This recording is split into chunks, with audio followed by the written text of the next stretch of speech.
Shalom Om Swastiastu, Namo Buddhaya, salam kebajikan dan salam sejahtera bagi kita semua. Halo teman-teman, perkenalkan nama saya Diana Didelhak, mahasiswi Psikologi Universitas Boswa Makassar dengan NIM 452409124, kelas I di mata kuliah Psikologi Umum. Di sini saya akan menjelaskan konsep dasar psikologi atau psikologi. Sebenarnya apa sih psikologi itu? Nah, psikologi berasal dari kata Yunani psyche yang artinya jiwa dan logos yang berarti ilmu. Nah, psikologi merupakan ilmu yang mempelajari tentang jiwa. Jadi, psikologi dalam American Psychological Association atau APA Dictionary yang berarti the study of the mind and behavior. Psikologi adalah ilmu yang mempelajari tentang perilaku dan proses mental. Nah, selanjutnya kita akan masuk ke bagaimana sejarah psikologi. Nah, psikologi dalam Yunani kuno, konsep psikologi berawal dari masa Yunani kuno. Aristoteles mengembangkan filsafat mengenai ilmu jiwa, yaitu ilmu yang mempelajari gejala-gejala kehidupan. Masuk ke tahap kedua, yaitu pada tahun 1879, psikologi diakui sebagai ilmu pengetahuan setelah Wilhelm Wundt mendirikan laboratorium psikologi pertama di Universitas Leipzig, Jerman.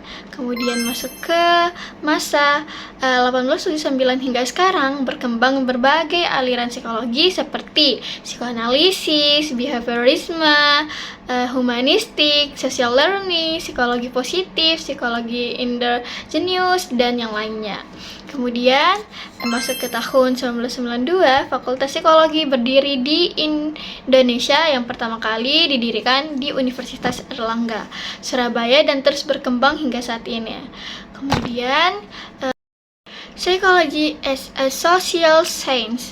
Psikologi adalah ilmu sosial yang bermakna. Kenapa? Karena berdasarkan temuan yang fokus pada ketelitian dan kecermatan.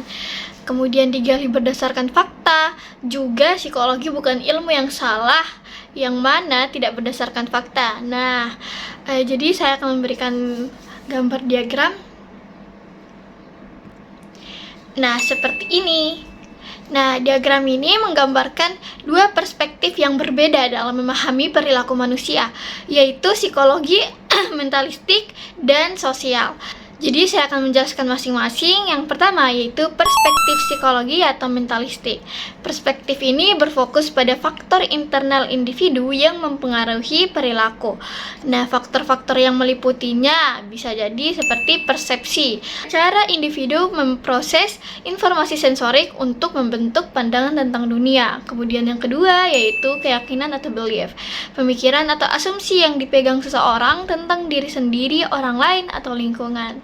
Kemudian yang ketiga yaitu keinginan atau desire, dorongan atau motivasi yang berasal dari emosi atau penyebab fisiologis seperti rasa lapar atau ambisi. Kemudian yang keempat yaitu reaksi emosional, respons efektif yang memperkuat dorongan keinginan.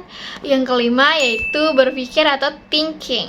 Nah, proses kognitif seperti evaluasi, penilaian, atau pemecahan masalah yang mempengaruhi perilaku. Kemudian yang keenam yaitu niat atau intention, jembatan antara keinginan dan tindakan, yaitu keputusan untuk bertindak berdasarkan dorongan internal. Kemudian yang ketujuh yaitu ciri kepribadian atau personality traits, aspek bawaan atau yang berkembang seiring waktu yang mempengaruhi pola perilaku seseorang secara konsisten. Nah, faktor-faktor ini bekerja secara simultan untuk menghasilkan perilaku dengan alur yang sangat kompleks. Kemudian kita masuk yang kedua yaitu perspektif sosial.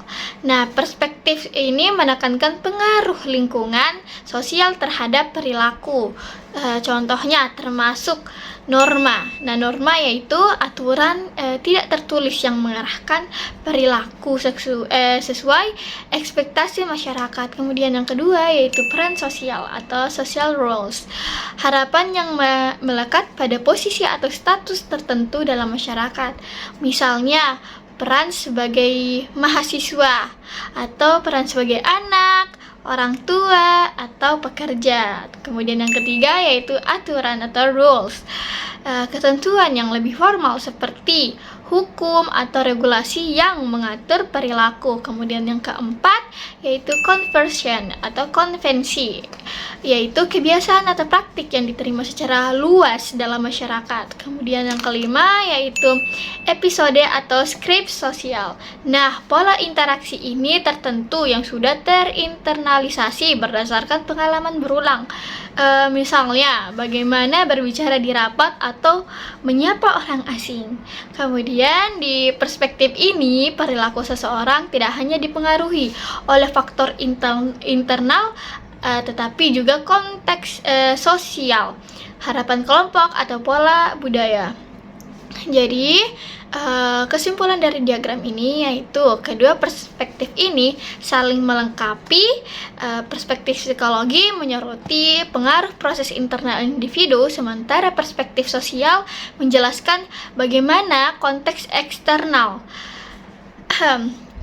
seperti norma dan peran membentuk perilaku. Sebagai seorang psikolog, penting untuk memahami bagaimana bahwa perilaku manusia adalah hasil interaksi dinamis antara faktor internal, psikologis, dan eksternal, sosial. Kemudian kita masuk ke critical thinking. Nah, berpikir terkait apa yang diperoleh, tidak menerima argumen dan kesimpulan begitu saja. Mempelajari ilmu psikologi mengacu pada yang pertama yaitu melakukan uji asumsi, yang kedua melakukan atau melihat nilai-nilai yang tersirat, yang ketiga melakukan evaluasi terhadap bukti empiris. Empiris artinya yang berdasarkan atau didasarkan, disimpulkan dari observasi atau eksperimen atau pengukuran. Nah, psychology is born. First experimental psych lab yaitu pada tahun 1879 berfokus pada pengetahuan, pembelajaran tentang pemikiran. Sekarang kita lanjut, apa sih bedanya psikologi dengan psikiater? Jadi, psikologi S1 psikologi itu melanjutkan profesi ke profesi psikolog. Contohnya seperti MPSI psikolog. Kemudian treatment yang diberikan psikolog berupa intervensi dan asesmen psikologi, bisa berupa konseling atau alat tes psikologi. Kemudian S1 kedokteran dan mengambil spesialis jiwa seperti SPKJ. Treatment yang diberikan yaitu berupa obat. Nah, perspektif awal psikologi atau strukturalisme Wildermuth yaitu pendekatan psikologi di masa awal. Perspektif awal psikologi yaitu strukturalisme Wildermuth, pendekatan psikologi di masa awal yang menekankan analisis pengalaman langsung ke dalam elemen-elemen dasar, berfokus kepada penguraian pikiran dan pengalaman manusia menjadi unsur-unsur dasar yang disebut persepsi dan memori. Metode yang digunakan ada introspeksi, di mana individu berusaha mengamati dan melaporkan pengalaman mental mereka. Fungsionalisme William James merupakan kritik dari strukturalisme karena pembagian struktur pengalaman adalah hal yang sia-sia karena otak dan pikiran terus berubah. Pendekatan psikologi di masa awal yang menekankan fungsi atau tujuan perilaku dan kesadaran. Terus kita masuk ke psikologi Sigmund Freud, sebuah teori kepribadian dan metode terapi yang menekankan pada motif serta konflik yang tidak disadari. Nah, Freud menegaskan bahwa penyakit mental yang dialami seseorang terkait dengan konflik serta trauma emosional pada masa lalu. Kemudian psikoanalisa, saya akan memberikan gambarnya seperti ini. Nah, jadi di gambar ini membahas tentang psikoanalisis, salah satu pendekatan dalam psikologi yang dirancang oleh Sigmund Freud. Berikut penjelasan detailnya.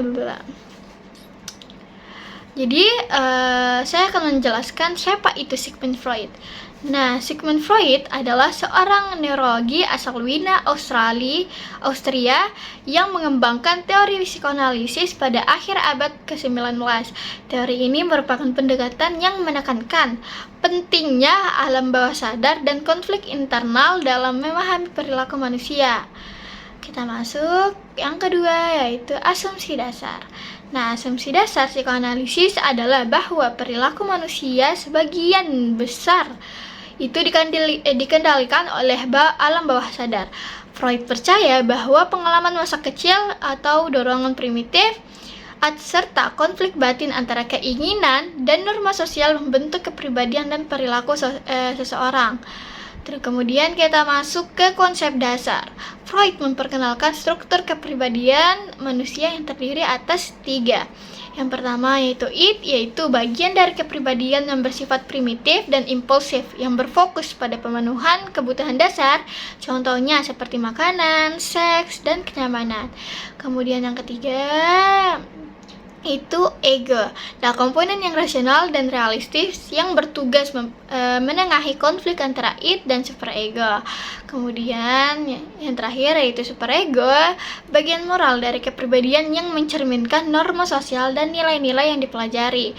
Nah, dari ketiga elemen ini bekerja secara dinamis yang menciptakan konflik yang sering tidak disadari tetapi sangat mempengaruhi pikiran dan perilaku individu.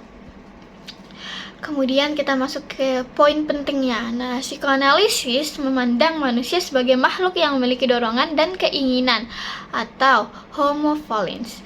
Freud berpendapat bahwa dorongan-dorongan ini seringkali berakhir pada alam bawah sadar seperti insting seksual atau libido dan agresi yang mempengaruhi perilaku secara implisit. Jadi dari gambar ini kita bisa menarik kesimpulan bahwa psikoanalisis memberikan wawasan mendalam tentang motivasi manusia, terutama yang tidak disadari. Kemudian pendekatan ini penting dalam bidang psikoterapi karena membantu individu mengeksplorasi konflik batin dan pengalaman masa lalu untuk mengatasi masalah psikologis. Meski teori ini banyak dikritik karena kurang berbasis ilmiah, pengaruhnya terhadap psikologi sangat besar. Jadi seperti gambar di atas ini kayak gunung es lah. Jadi saya akan memberikan contoh dialog ya atau contoh gambaran agar teman-teman bisa memahami antara keterkaitan id, ego, dan superego. Jadi yang pertama yaitu ketika konteksnya di sini seorang mahasiswa memiliki tugas yang harus diselesaikan tetapi temannya mengajaknya bermain game online. Jadi ketika id atau dorongan impulsif berkata, ya udahlah, ayo main game saja, tugasnya bisa dikerjakan nanti. Lagian lagi butuh healing juga kan. Kemudian superego di sini sebagai aturan dan tanggung jawab berkata atau menjawab yaitu kamu punya tanggung jawab sebagai mahasiswa, kamu boleh main game asalkan tugasnya selesai. Jadi saya akan memberikan gambaran contoh atau dialog simple mengenai antara keterkaitan id, ego, dan superego. Contohnya konteksnya seperti seorang mahasiswa yang memiliki tugas yang harus diselesaikan, tetapi temannya mengajaknya bermain game online. Ketika id atau dorongan impulsif berkata, udahlah main game aja, lagian tugasnya bisa dikerjakan nanti. Toh juga butuh healing kan? Nah, kemudian datang tuh superego yang sebagai aturan dan tanggung jawab nyaut. Ih, kamu kan mahasiswa, jadi harus punya tanggung jawab lah. Kalau main game berarti tugasnya nggak selesai, itu salah, itu nggak benar gitu. Kemudian ego yang menjadi penengah rasional yaitu berkata, ya udahlah, kerjain aja dulu bentar, setengah aja, lalu main game 30 menit aja gitu. Setelah main game kita kasih hadiah. Kemudian ego sebagai penengah rasional, kemudian ego sebagai penengah rasional berkata, yaitu, nggak mau aku mau nyelesain ini dulu, bentar aja. Lalu setelah kerjain tugas sebagian, bakal kasih hadiah deh buat diriku sendiri, 30 menit aja main game. Kemudian setelah main game, kita lanjut deh sisa tugas sebelumnya. Nah gitu. Jadi ya simpelnya penjelasannya yaitu it hanya ingin bersenang-senang tanpa memikirkan konsekuensi. Jadi penjelasannya yaitu it hanya ingin bersenang-senang tanpa memikirkan konsekuensinya. Kemudian superego mengingatkan tentang tanggung jawab sebagai mahasiswa. Kemudian ego mencari jalan tengah agar kebutuhan hiburan yang ditanggung jawabkan bisa terpenuhi. Nah, dialog yang saya berikan contoh tadi itu menunjukkan dinamika kepribadian mahasiswa saat menghadapi godaan dan tanggung jawab. Terima kasih.